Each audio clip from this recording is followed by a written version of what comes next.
Well, good morning again, or good afternoon now. We're going to get underway with our program.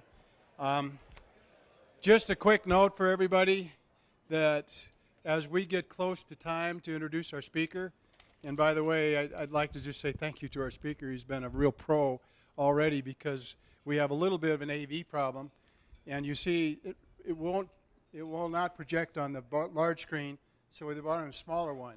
So as it gets close to time to introduce the speaker, we're going to invite you all, especially those that are a little hard of seeing, to move your chair and come on up and get closer to the presentation. So I'll do that. Just a quick warning. First up, our secretary's report. Nancy Austin, broker associate with Porchlight Real Estate. I've never spoken with the microphone while I'm holding it. This is funny. I feel like I'm on American Idol or something. We have several guests today. Welcome to Rotary, by the way, and I don't know about y'all, but I love fried chicken, so welcome. We're happy to have you. We have a guest. Garrett Gunberg is with Bob Heiserman, and he is a financial advisor with Wells Fargo. Welcome, Garrett. Stand up. It's right up here. We have several new prospective members.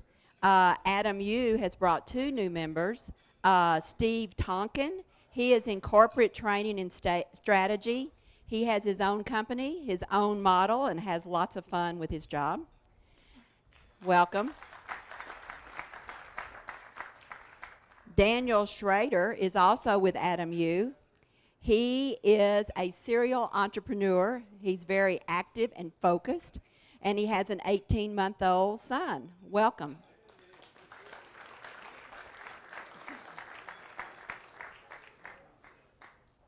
Sandy Rootson is with Debbie Kaufman, and she is in branded promotional items.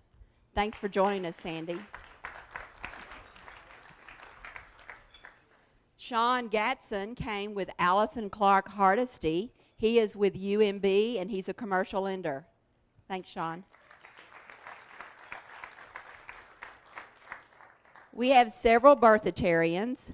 Bill Houston, Jim Brindle, Bob Hardaway, Tony Luthold, and Lonnie Candell. Happy birthday to all 5 of you.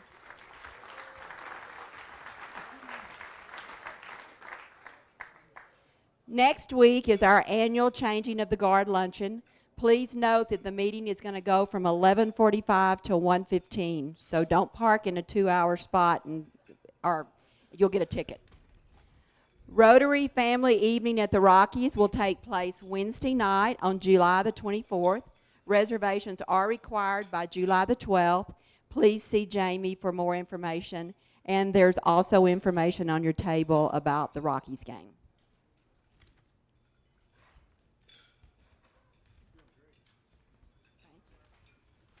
This is difficult. I have a letter to read to y'all. Dear God, yesterday was an awful day for me. My husband ran off with his secretary. My son pierced his eyebrow. My daughter tattooed the bald spot on her head. My dog mated with the neighbor's cat. My neighbor sold her house to a mental institution. My mom told me I was adopted. My boss told me I was laid off. My sister was arrested for prostitution. My house has termites. My car was stolen. All that came in the mail were bills. O.J. Simpson came to my door selling rug cleaner. And my TV blew up. Lord, please be with me today. I was able to live through all that misery yesterday, and I will be able to make it through anything today. But please, don't let anything happen to my computer. Thank you very much, Nancy. Will Snyder normally does about a 2-minute gig here and talks about networking. And unfortunately, today they found out that his son has strep throat. So Will is moving to a new position. He had the time. He went to the school to retrieve his son and to take him home, so he won't be able to share that. But while he was traveling, we talked. And he said the essence of what he was going to share with us today came from a camping trip he took 30 years ago. And when they were sitting one evening, and one of the gentlemen that had organized the trip, and the trip had a lot of different professionals, began very simply by saying the important thing in networking is to mingle. Learn how to mingle. Learn how to go out and ask another person the story of their life. Because we all come from such different places. We all come from such different bases of experience that the true joy and the true pleasure of learning and building a network is learning someone's story. And he said that if you spend time learning someone's story and learning about them, the odds go up dramatically that at some point in your life, you're going to do business with that person. They won't forget, and neither will you. And as Will says, come early, stay late, be networking, and always wear your pen. And that's Will Snyder. Debbie Kaufman. Oh. Call him up and tell him he did really good. Debbie Kaufman, Special Projects Manager at Ferris Machinery, is going to talk about social activities. Oh, thank you.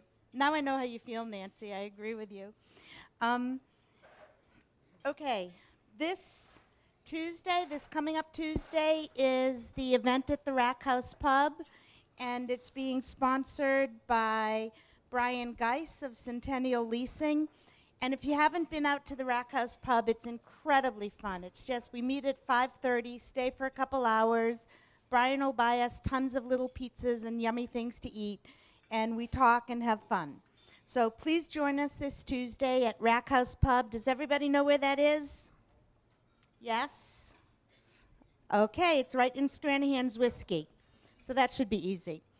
The other thing is we have on your tables, if everybody would find on your table and hold up the clipboard, these are summer barbecues. And it's a thought that if we get together and just have some fun and friendship and good food, that it will help us build some of the club spirit and get some extra people. You can bring guests to these. You can use it as a promotion. So sign up.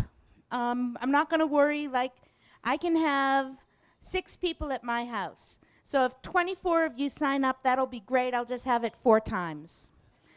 Or hand you off to Peg Johnston. So that's those. So please sign up. And this Saturday, I want everybody to wake up at 4:30 a.m. and think of the club members who are climbing Mount Bierstadt with a Rotary umbrella to hold up in case it starts to rain or snow on us. So that's it. Thank you, Deb. You stay up for the introduction. Okay. Now, could I have Allison? Would you come up and join us? Allison, Euler Mitch, Brett Adams, would you come up? Carter, would you come up? We have what I consider to be my favorite time of every meeting when we introduce new members to the club. And today we've got a couple of really neat people. So, Deb, you want to? Did you bring my intro? All right. This is my friend Allison Euler Mitch, and of course I didn't print out her bio. I forgot. So, but Allison is fabulous. She started her own company called Fresh Events, and she has done any number of both corporate and nonprofit events. And I went to one that she did, and I cannot even begin to tell you how she totally transformed a fairly boring room into a fantasy land on a budget for a nonprofit. It was really quite impressive. She lives in Denver with her husband and a dog. And that's all true. Allison, give 2 words. What else? I'm very happy to be a part of the Rotary, and thank you all for having me. Okay, thank you.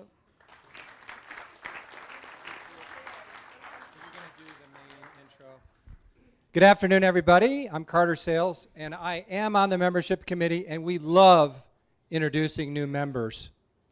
Brent Adams, I'd like to present to you as one of our newest members today. And Brent is homegrown, Colorado. Grew up in Basalt, which is outside of Aspen, between Aspen and Glenwood. And after he graduated from high school, he spent 3 years as an EMT for the Basalt Fire Department. And then he decided he would go and get educated. So he went to University of Colorado and got a degree in psychology. Put that to good use, went up to Oregon, and he counseled at-risk youths for a time there, and then actually moved back to Colorado and got a job with US West. Then the merger happened with Quest Communications, and after Joe Naccio got a hold of the culture there, Brent decided that he would move with his wife down to Florida for a while. So when he was in Florida, he's really no stranger to Rotary. He was in the Clearwater area and also Tampa. He was involved in 2 Rotary clubs there, both Clearwater and Tampa clubs. And then he told me today that every time he leaves Colorado, there's a yearning to come back. So recently came back in 2012. He and his wife, Suzanne, have a 5-year-old son. He also tells me that there's free babysitters that live in Golden, so taking advantage of that. But I know that Brent will make a great Rotarian. He came to the Rotary sign-up day for the committees, and I know he's narrowed it down to a few committees, so he'll be getting involved. But please join me in welcoming Brent Adams.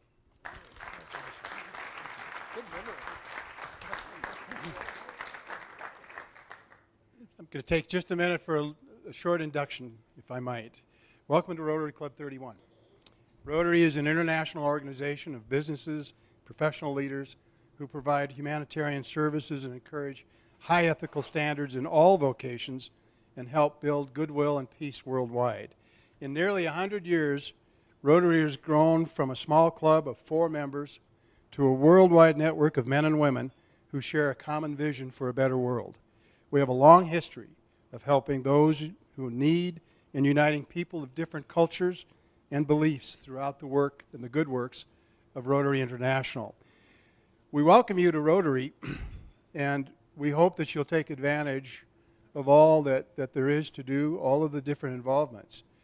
We can make you a member of our club, but we really can't make you a Rotarian. That's your job. And I think you will find the resources of Club 31. I think you will find the resources of 1.2 million Rotarians from across the globe, the resources of 33,000 different clubs all across the world is pretty overwhelming. And just to end, it's a gentleman and his wife, Chris Hill and Julie, who Chris is the dean of the Corbell School, have been traveling all over the globe in the last 6 months. I saw Julie 2 weeks ago when Ban Ki-moon was here speaking, and she said they cannot believe that everywhere they go on the globe, everywhere, without question, the people that are leadership of the different countries all wear Rotary pins. And she said that just underscores the value of Rotary. Welcome. Thank you. Would you all stand, please, and give us a standing welcome?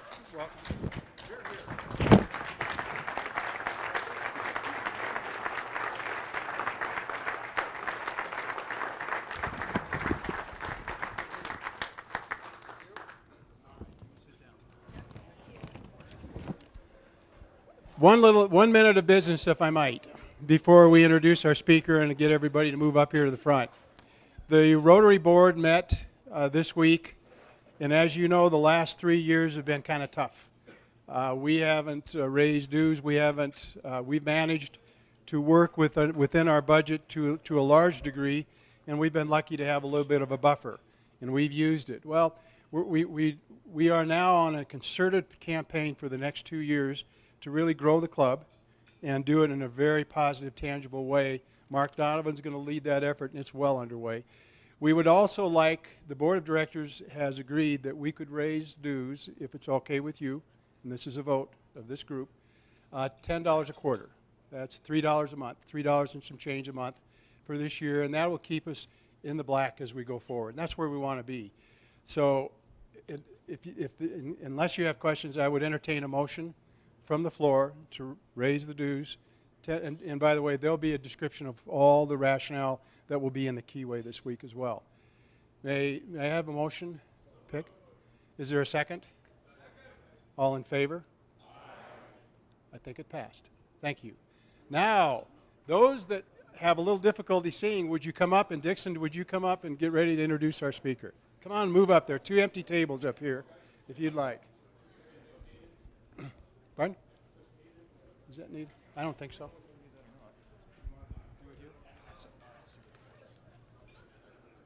Please do move up. As good a speaker as Greg is, he very modestly says that his presentation will be much nicer if you can see the screen. It's my pleasure to introduce my friend Greg Maffei. Greg's a graduate of Dartmouth College and received his MBA from Harvard Business School. Greg and I first met when we both moved to Denver in 2006. He moved here to Denver to become Liberty Media's president and CEO. He served in the same capacity for Oracle Corp in 2005 and for 360 Networks from 2000 to 2005. Greg was treasurer, then CFO of Microsoft from 1994 to 2000.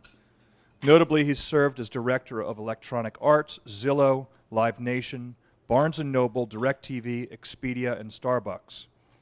I know Greg is a guy who admirably balances the great demands of his career while also making time for his wife, 4 children, and friends.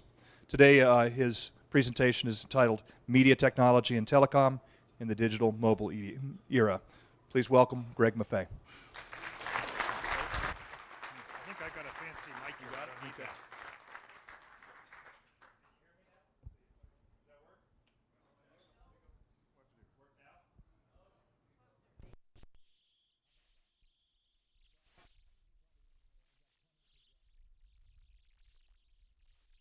All right. Is that better? There we go. Okay. So Dixon was kind enough to get me, didn't tell me at the Rotary, so I'm going to talk about a digital tsunami. Is that better? It's real. Consistent basis.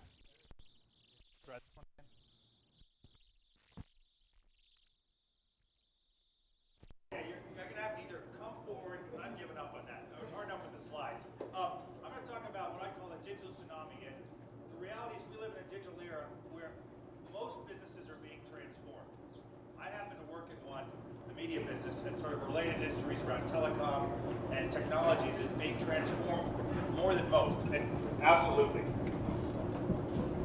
Let's see if we get this to work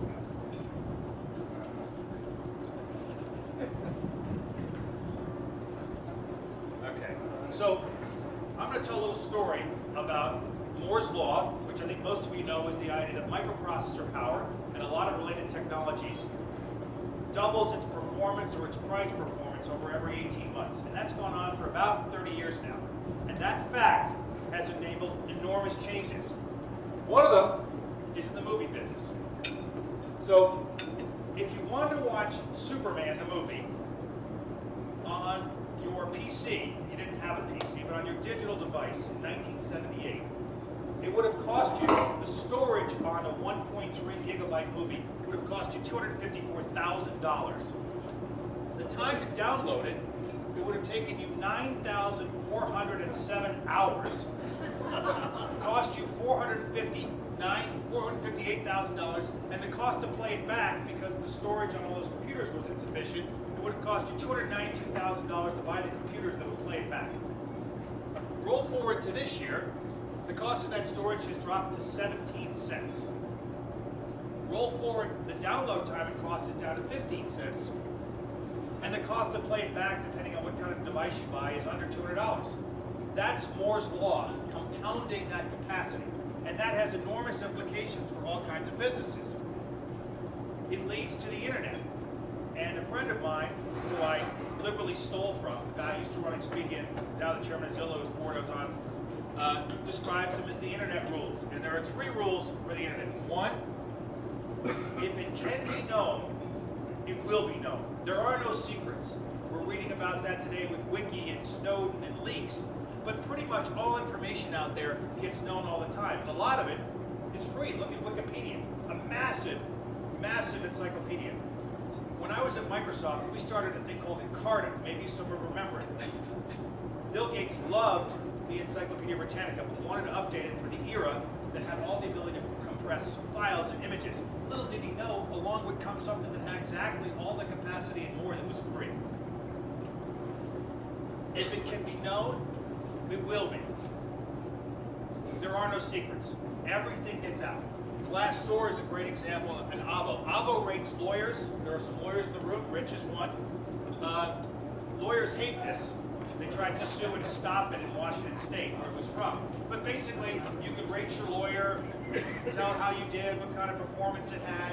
There are no secrets. Glassdoor is pretty much the same thing. It tells you what is the average salary at all sorts of positions at all sorts of companies, how are the CEOs rated.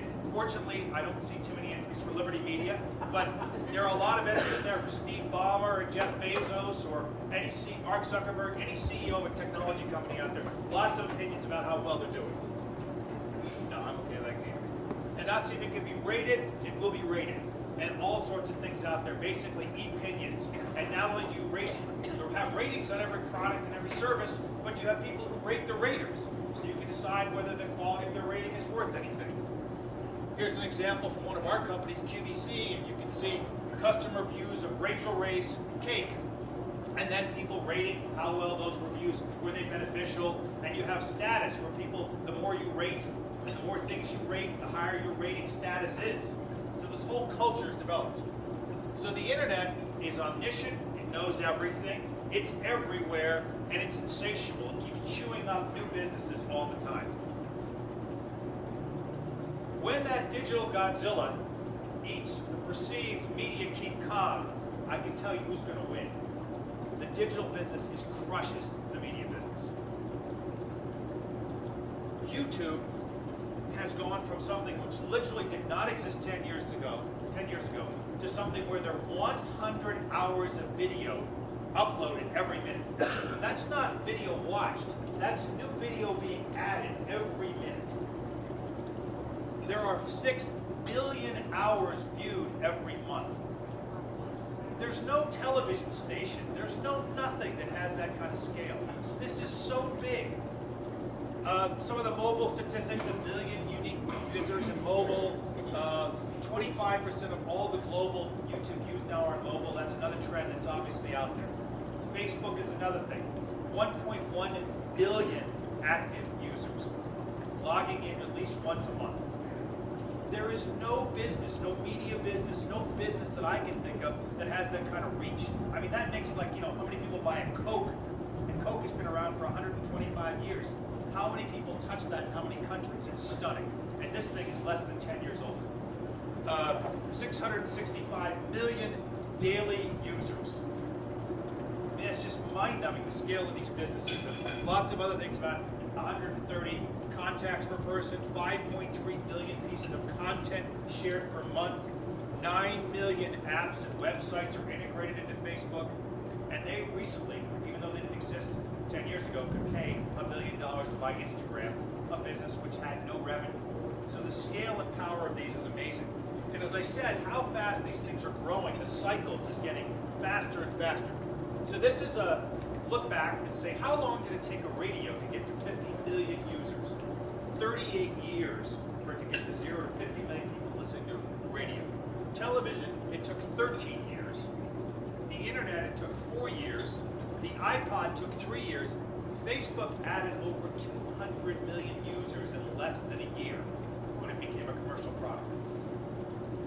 And as you can see here, by at least one measure, it's the 3rd largest nation in the world. So social media is exploding, changing all sorts of habits.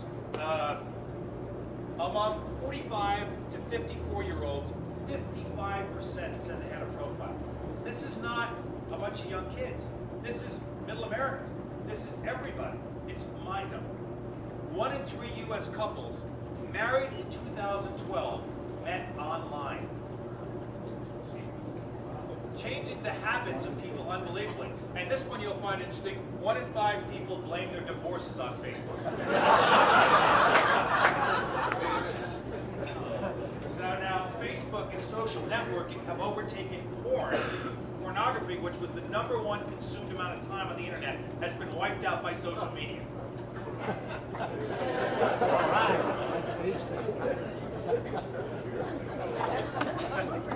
Somebody in the front said, let's hear it for the good old days.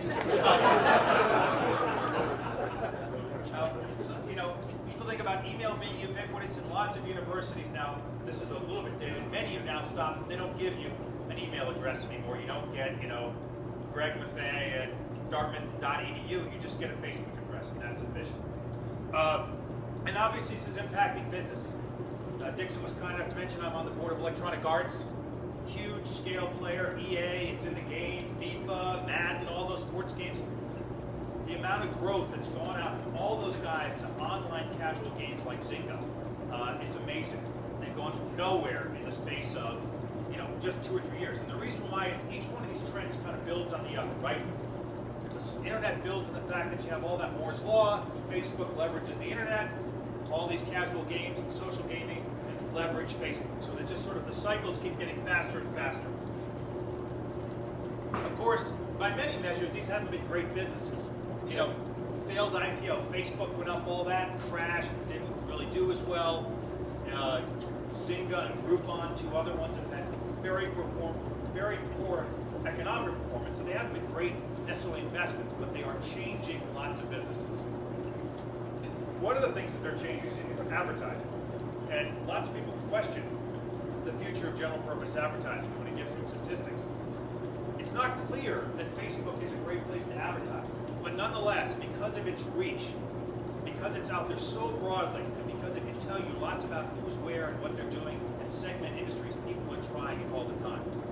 Lots of problems around what's the quality of a friend and a follower on one thing, and how do you really, there's questions about advertising and click fraud, meaning that people have bots programs which literally go through the clicks for you. What's the quality of all this? Unclear. But nonetheless, it's changing the face of advertising. So, media businesses, by and large, have been local businesses, like your local newspaper, or at best national businesses, like maybe a television station shown in the United States. What's different about technology businesses, they are global businesses. And because of that, their reach is so much bigger. Now, the biggest media companies out there, like Disney and Comcast might be just over 100 billion, and Disney, I think, is 75 billion. The biggest technology companies are market caps 2 and 3 times as large, 200 billion, 400 billion for Apple. Much bigger businesses because they have this global reach. 70% of all the traffic on YouTube is outside the United States. Wikipedia has, as I noted, 15 million articles. 78% of them are not in English. There's no media business like that has this outside the United States element. Obviously changing things. If you look at what happened with Arab Spring last year, how much of it was impacted by Twitter and people tweeting what was going on in the marketplace, in the Arab marketplace, literally. And China is a little bit the exception because they're able to seal off. The Great Wall of China today is the fact that they seal their internet. They're the only place where basically these U.S. originated businesses, which now have a global reach, go everywhere but China. And for a bunch of reasons, China just won't let them in, whether it's Google or Facebook or any of those kind of services. Now this has changed businesses enormously, and if we had Dean Singleton from the Denver Post or someone like that, he could probably be more articulate and personal about it. But ad revenue for the for newspapers last year was $19 billion. In 2007, it was $46 billion. So it's more than halved in 5 years. Circulation at the 25 largest newspapers in the United States, 24 have lost circulation. And they're losing at the rate of like 5, 6, 7% a year. And there's an endless cycle, which is negative because to the degree that they don't have the money from fewer circulation, they invest less in the news. How many of you look at the Denver Post, and I'm not picking on it, and say how much of it's wire service and not really differentiated product that you could get on the internet anywhere, and suddenly you look and say, then because it's less attractive, people buy less of it, because if they buy less money to invest. And then, you have people hiving off the most attractive parts of their revenue stream, the classifieds business. Craigslist has a more effective classifieds than the newspaper business. eBay has a more effective car sales. The largest used car sale in the United States is eBay. And Zillow, a board I'm on, does a far better job of giving you information about real estate than the Denver Post does today. So those revenue streams have all been cut back. TV networks are the next thing. We'll see some of that. I'll give some statistics about erosion on TV. But before I get there, I'll talk about music. We're in the music business, two parts actually, Sirius XM and Live Nation Ticketmaster, which is about, obviously, live events. But huge parts of the music business have been crushed. Nobody buys an album, literally. Your kids, your grandkids, they wouldn't know what an album is. First of all, it's kind of a fake marketing thing that you could put so many in an LP. But they don't know what that is, let alone showing a record. They don't know about that. Everything's bought by song, and if it's not stolen, if it's paid for, it's all hived off because it's one song at a time at a much lower rate. That's destroyed the music business in numbers that look a lot like the newspaper business. So what happens to TV? Well, TV has been the inexorable grower. Maybe this depresses you, but the fact is in 1975, the average amount of TV per household was 4 hours a day. By last year, it was up over 8 or 9 hours per household per day. But while that's happened, the big networks have been declining. So CBS and NBC are actually declining, and it's the cable networks which have been growing. So the audience is getting fragmented and cut up into different pieces, whether it's the History Channel or ESPN, whatever you like. My father told a story, my father's 82, told a story about 10 years ago going through a Florida airport and running into Dan Rather and saying how much he loves 60 Minutes. And Dan Rather saying, "Oh great, I can see you're one of our younger viewers." The average age of a 60 Minutes watcher is about 90 at this point, honestly. If you look what's happening out there, if you look what's happening in these networks, they're getting older and older. And the morning news, not the evening news, the morning news viewer is now, median age is over 50. The traditional networks are aging and they're fragmenting dramatically. And the next question is, when does that fragmentation go to the internet? Some of these statistics about how much internet viewing, just internet TV is exploding. And the difference between what's a TV and what's the internet will fuse and change over time. So for the first 50 years, you basically could only watch on broadcast, then cable, and then on your VCR. But in the last 10 years, we've added iTunes, and DVRs, and DVDs, and beyond the last 5 years, cloud DVRs, iPad TV apps, internet-enabled TV. The ways to watch television keep fragmenting and getting wider and wider. What's the definition of television will go away.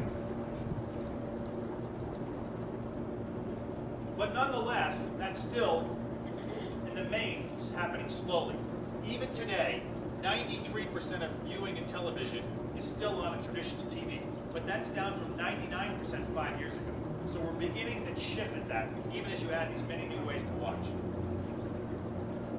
Part of that's driven, obviously, by the increase in tablets and things like that. And you can see tablets and smartphones are driving all sorts of new ways. And, you know, I can't imagine watching on my smartphone. But my kids, who are 10, 14, and 16, have no problem looking at those little screens and are perfectly happy. The other going back to the internet rules, one of them was it will be free. TV will be free. It will always be that pressure, some of it legally and some of it stolen. Go into your Google and type in free TV and see how many choices there are to watch television online, through the internet, in some free-enabled way. So what will the TV future look like? Will cable companies get disintermediated? Will they find some way to bypass them all? I think you'll see the cable companies will still have a role, but the sort of traditional TV bundle is going to fragment, I suspect. Will traditional TV programming be killed? I think you'll see huge bifurcation. Really good stuff, HBO, Stars, tooting our own horn, will get watched. And then, because there's so much free stuff on YouTube, if it's not really good, it's going to have a hard time making it. Because unless it's really high quality, nobody will pay. There's so much good free stuff. Compelling content's going to do fine, as I said. And there's going to be somebody, probably Netflix, but maybe somebody else, who becomes the online version of a TV channel, of a TV network, which aggregates it all together. How have media companies competed in this world? Well, what they basically have done is for 10 or 15 years, they suffered, and now they've kind of embraced that digital, and they've started dividing their businesses up and spinning them all off. And you can see the separation, News Corp into two pieces, CBS and Viacom into pieces. They've tried to make themselves more agile and smaller and more reactive to this marketplace. So, we saw how much the cost of storage had declined since 1978, 25 years. Roll forward another 25 years and say Moore's Law continues.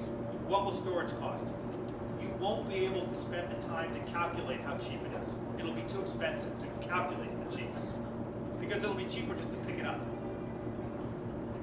Same thing on download times. Imagine how fast we're going to have downloads in 25 years, and imagine what that does to the media business and what it will cost. And the same thing, obviously, on the cost of playback. There'll be embedded playback devices in everything around. Everything will have a playback device of some way, because the cost of having it will be so inexpensive.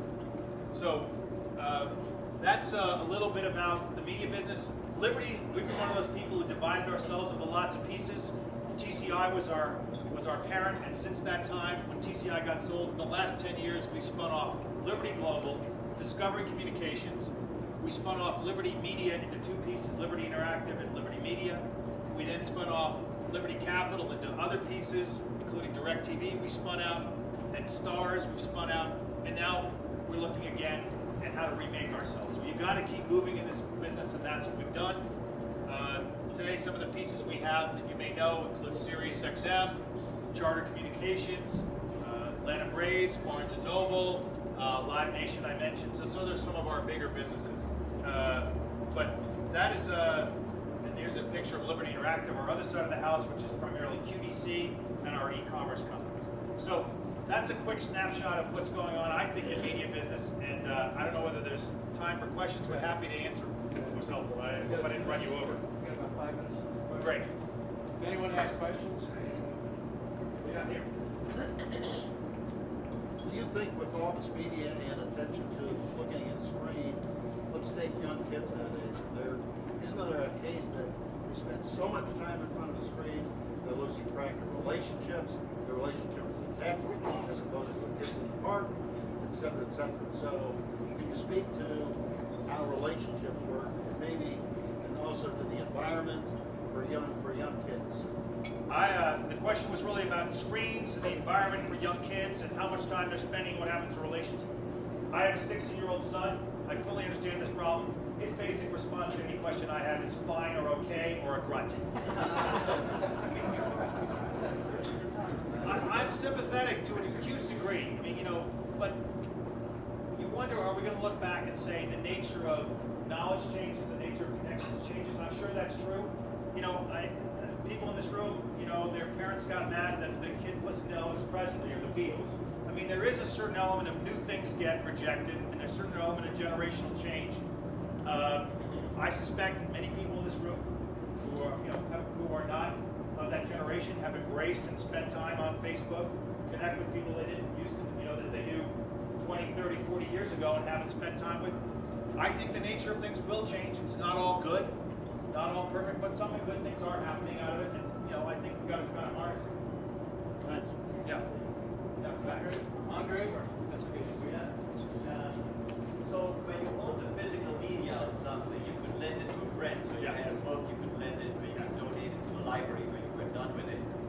But now I think Barnes & Noble lets you lend an e-book. They do. It's a lot harder to do that, to share a book, especially an audio book, something like that. Where do you think that is all headed? Well, some of that is lending is technology. Just they're getting easier to put digital bookmarks and things. One of the fears, I don't think they're against.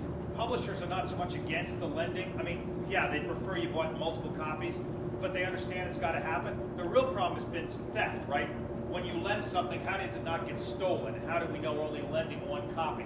But both Amazon and Barnes & Noble have an ebook lending where you can lend an ebook for two weeks I assume those things will get harder. If you go to a library, they have lots of ebook lending. Some of this is practice, but I think there will be pressure and there will be lots of lending of digital elements. And same thing eventually with audio, recordings. I don't think there's any lending of that today, to your point, but I suspect that'll come over time. Yeah. I've got a public broadcasting question. Yeah. I don't know that a lot of people know that Liberty, I don't know that a lot of people know that Liberty has a controlling interest in the McNeil Lair news hour. Nobody knows that. I'm amazed you know. I've been in and out of public broadcasting for a few years. It's been in the news recently, laying off staff, closing the Denver bureau. It's always seemed to me to be an odd fit for Liberty. It's not a John Malone enterprise. No. Okay, so can you explain a little bit about that history, why Liberty's been engaged, and what expectations you have, what the relationship is with the organization, because it is struggling. Yeah, so McNeil Lair is most known for producing what's now called, used to be the McNeil Lair News Hour on PBS, and is now called the PBS News Hour, or the News Hour. Well before my time, one of my predecessors had an idea that we can help basically privatize or commercialize big parts of public television. And public television is a weird animal that is, exists partly through private donations, partly through government support, is always looking more for corporate support. And he had an idea that we could create some of the spectrum that they had and find a way to harness it. A guy named Peter Barton, who many of you may know, who's passed probably about 10 years ago now, and who, very creative guy, had this idea. And what he did is he went and invested in McNeil Lair, which is a tiny enterprise, as a kind of Trojan horse to get into public broadcasting. McNeil Lair, and I had breakfast with Robin and Jim probably about 3 months ago. It's really got a challenge. It was largely built around those two gentlemen and their persona. They own, they control it, even though we own the majority of the economics, they control it. They take the majority of the economics out by paying, not by, let me tell you, we've not, in my 7.5 years of Liberty, we've never gotten a check out of McNeil Lair. And I'm not complaining about it. It's our charitable effort. I mean, it's a small enterprise. But their challenge is that people are not watching news. So start with that, and then they have all the pressures on top of that about PBS being so under pressure, less government funding, less corporate funding, that they can't afford to write the check. And they're kind of trapped because they're a little bit victim or held to all of the restrictions that PBS puts on them about their ability to monetize their content. So they're really in a tough position because they're not really free to be an internet news site on their own and harness their credibility, which they have a lot of. And so they're kind of caught. We're yes, we own the majority, but believe me, we are so far away from that. I mean, I root for them. They're not really, they're kind of like our charitable effort that we're in that business of always. Small thing. One more. So you guys obviously have a diversified portfolio of companies, but going into the internet spectrum in terms of everything's going to eventually be free. Aside from like fee-based and advertising revenue, that kind of thing, are you guys looking at other avenues for revenue on the internet? So mostly the things we like historically have been subscription businesses rather than ad-based businesses. So Liberty's history is out of TCI Cable, but we own cable networks which get a monthly fee. Obviously SiriusXM has a subscription fee, Charter is charging. We are more comfortable with those kind of businesses. But we spend a lot of time trying to think about what businesses we have are going to get run over by the internet and what businesses we have can harness the internet. And frankly, that's a lot of our time sort of intellectually thinking, where are the opportunities that are out there?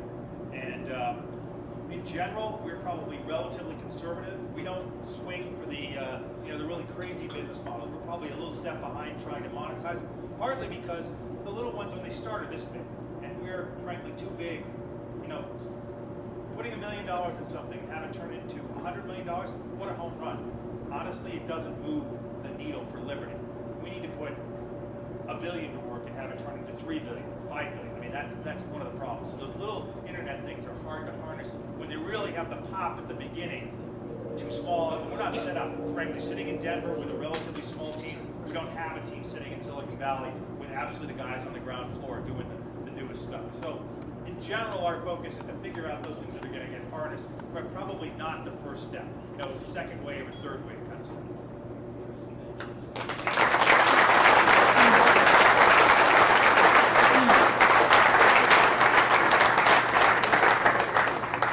A couple of things from my perspective, we've just seen a real pro because we gave him so many hurdles. And you overcame them so well. This was just extraordinary. Thank you. A couple of gifts from my company. We've been around for a little over 100 years. This is a story of the Rotary Club. They've been a part of pretty much anything important that's happened in Colorado over the last 2 years, and thankfully in the last 30 and 40 worldwide. And then each year, we have a fundraiser called the Brian Shrinky Award, in which we honor that individual professional ball who best exemplifies the ethics and the good works of Rotary Club. And this year with 41 being the new movie, the story, 42,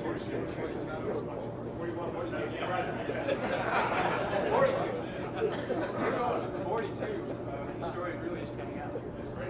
This is a baseball from our most recent one. Thank you. And your winner was this year, the Olympics.